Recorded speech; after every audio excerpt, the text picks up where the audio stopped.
3월 5일 수요일 기도로 돕는 그 사랑 매일 묵상. 오늘은 시편 103편 13절에서 18절입니다.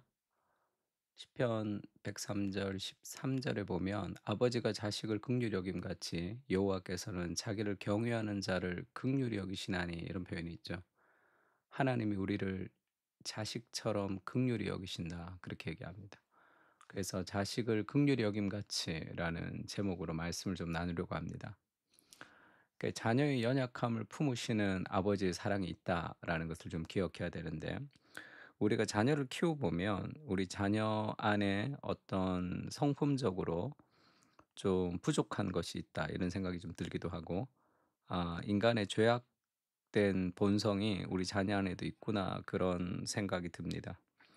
그러니까 아이 안에 약점이라는 것을 아는 거죠. 그러니까 어리석음도 있고 조바심도 있고 인내하지 못하는 것도 있고 뭐 자기 성격을 제어하지 못하는 것도 있고, 아이 안에 참 고쳐주고 싶은 그런 잘못된 성품이 안에 있다는 것을 발견할 수 있습니다.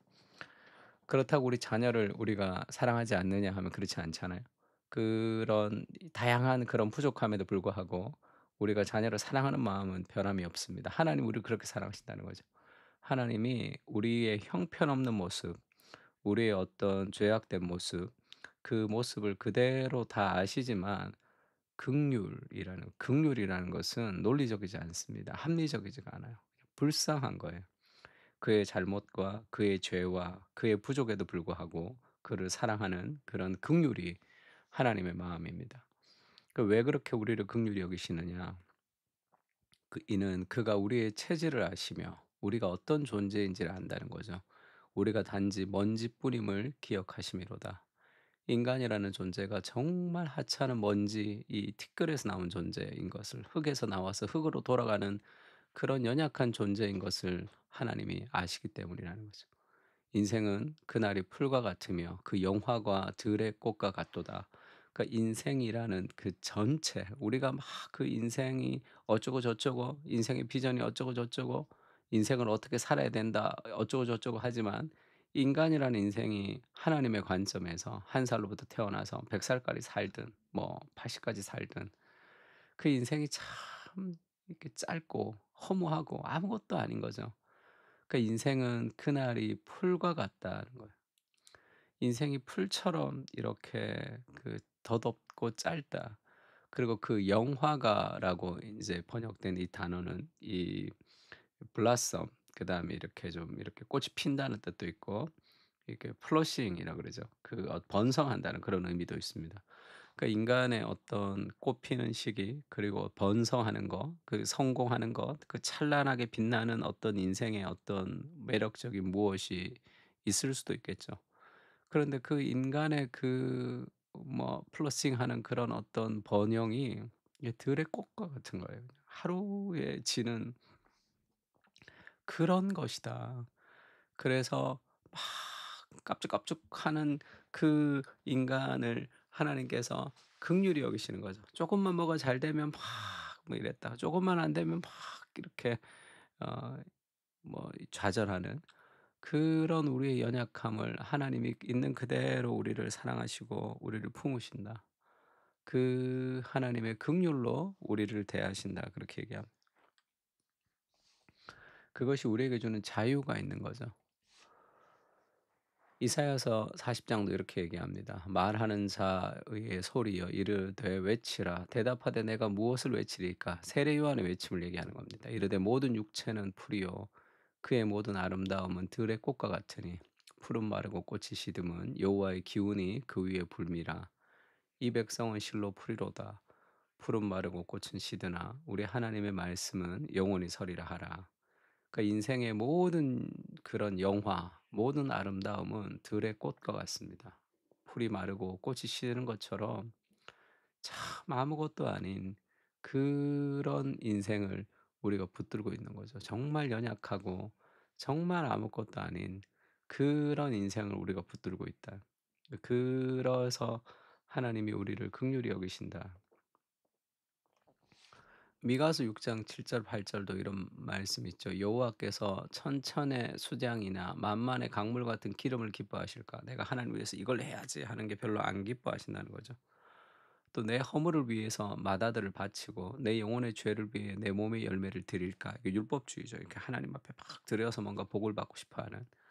근데 그것이 다 의미가 없다. 그렇게 얘기합니다. 8 절에 "사람아 주께서 선한 것이 무엇임을 내게 보이셨나니 여호와께서 내게 구하시는 것은 오직 정의를 행하며 인자를 사랑하며 겸손히 내 하나님과 함께 행하는 것이 아니냐." 하나님 우리에게 원하시는 것은 정의를 행하고 인자를 사랑하고 겸손히 하나님과 함께 행하는 것입니다. 제가 스물 몇 살 때 회심을 하면서 내 인생에 몇 번의 그런 이 도약의 기회, 하나님 앞에 큰 은혜를 받는 회심의 기회들이 있었는데 그중에 한 구절이 이 미가서 말씀이었습니다. 저는 젊었을 때 은혜를 받으면서 하나님을 위해서 이렇게 하고 저렇게 하고 열정이 좀 많았던 것 같아요. 근데 그 하나님이 나한테 원하시는 것이 어떤 일이 아니라 어떤 성취가 아니라 어떤 세상을 뒤집어 버리는 어떤 그런 역사가 아니라 하나님이 내게 정말로 원하시는 것이 정의를 행하고 인자를 사랑하며 겸손히 하나님과 함께 동행하는 것. 그것을 상서봐 내가 너에게 가장 원하는 삶이다. 그렇게 하나님이 말씀을 주셨습니다. 그때 밤새 펑펑 울었던 것 같아요. 그 은혜에 감격해서 운 게 아니라 이게 너무 슬퍼서 울었습니다. 왜냐하면 큰 일을 하고 싶었거든요. 위대한 일을 하고 싶었거든요. 근데 하나님 나한테 원하시는 게 정의를 행하고 인자를 사랑하고 하나님과 함께 동행하는 것뿐이라고?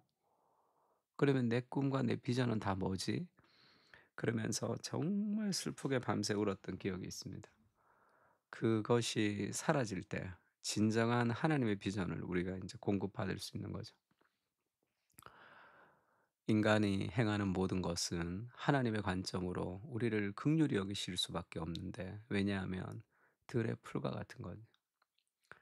이 모든 영화, 인간의 모든 영화는 다 들의 풀같이 잠시 왔다 사라지는 참 허무한 것에 불과하다는 것을 알 때 우리는 그 하나님과 동행하는 그 삶의 진정한 꿈들을 꿀 수 있습니다. 그래서 하나님 우리를 긍휼히 여기시고 그 하나님의 사랑으로 결국 이 연약한 인생이 이 더 큰 하나님의 비전을 가지러 가는 거죠. 그것은 바람이 지나면 없어지나니 그 있던 자리도 다시 알지 못하거니와 그게 인생이죠. 뭐 위대한 일을 했다고 해도 시간이 지나면 다 그냥 없어지는 겁니다. 아무도 기억하지 않아요. 여호와의 인자하심은 자기를 경외하는 자에게 영원부터 영원까지 이르며 그의 의는 자손의 자손에게 이르리니 곧 그의 언약을 지키고 그의 법도를 기억하여 행하는 자에게로다. 결국 인생의 모든 것은 시간이 지나면 다 사라지는 그런 헛된 것에 불과하지만 하나님을 경외하는 그 하나님의 언약을 지키고 살아가는 그것은 영원까지 이어지는 것이다. 이렇게 얘기합니다. 연약한 우리를 긍휼히 여기시는 그 하나님의 사랑을 깊이 경험하면서 인생의 모든 영화가 들의 풀과 같은 것이다라는 것을 깨달을 때 우리는 이 땅의 무엇이 아니라 하나님의 말씀에 순종하며 살아가는 영혼을 품고 살아갈 수 있는 거죠. 그래서 하나님의 말씀을 기쁘게 순종하는 단계로 살아갈 수 있고 그런 삶을 살 때 인생의 진정한 의미와 행복, 내가 어떤 성공을 통해서 얻고 싶었던 궁극적 만족, 내가 사랑을 통해서 얻고 싶었던 궁극적 만족, 내가 직업을 통해서 얻고 싶었던 궁극적 만족이 결국 하나님의 말씀에 순종하는 삶 속에 있더라라는 것을 알게 되는 겁니다. 예수님을 생각하면 우리가 삶에서 더 열심과 열정을 낼 수 있는 그 은혜로 우리가 연약하지만 우리를 있는 모습 그대로 사랑해 주시는 그 사랑이 우리를 더 열정적으로 하는 거거든요. 보라 아버지께서 어떠한 사랑을 우리에게 베푸사 하나님의 자녀라 일컬음을 받게 하셨는가 우리도 그러하도다. 그러므로 세상이 우리를 알지 못하면 그를 알지 못함이라. 사랑하는 자들아 우리가 지금은 하나님의 자녀라 장래에 어떻게 될지는 아직 나타나지 아니하였으나 그가 나타나시면 우리가 그와 같을 줄을 아는 것은 그의 참모습 그대로 볼 것이기 때문이니 주를 향하여 이 소망을 가진 자마다 그의 깨끗하신가 같이 자기를 깨끗하게 하느니라. 주님을 향하여 소망을 가진 사람들마다 예수님의 깨끗하신가 같이 자신을 깨끗하게 할 수 있습니다. 그러니까 그 하나님의 사랑을 우리가 더 깊이 경험하는 거죠. 내가 좀 더 좋은 사람이 되고자 애쓰지 않아도 끝없는 하나님의 사랑을 받는 존재라는 것을 깊이 경험할 때 우리는 그 그리스도의 사랑 앞에 더욱더 순종하며 살아가는 사람이 됩니다. 주를 향하여 소망을 가진 자마다 우리를 깨끗하게 하는 것은 하나님이 어떠한 사랑을 우리에게 베푸셨다는 것을 기억할 때 이루어지는 거죠. 그가 우리를 긍휼히 여기시는 하나님의 사랑이 결국 우리를 더 예수님을 닮아가게 하는 거죠. 우리의 연약한 모습을 그대로 받아주시고 안아주시는 하나님. 그 사랑 때문에 우리는 더욱 담대하게 믿음으로 나아갈 수 있습니다. 부족한 나를 끝없는 사랑으로 사랑과 격려로 응원해 주시는 주님의 사랑은 결코 실패하지 않을 것이며 내 인생은 반드시 승리하게 될 것입니다. 그리스도의 승리를 누리며 그리스도와 연합을 기억하며 오늘을 살아가게 하여 주시옵소서. 아멘. 나의 모습 그대로를 사랑하시는 그 아버지가 계시고 그리고 그 아버지께서 우리를 통해서 일하고 싶어 하시는 그 은혜를 기억할 때 우리가 넘을 수 없었던 삶의 한계를 넘으며 진정한 꿈을 꾸며 살아갈 수 있습니다. 우리 시편을 가지고 다 같이 한번 기도했으면 좋겠습니다. 기도하겠습니다.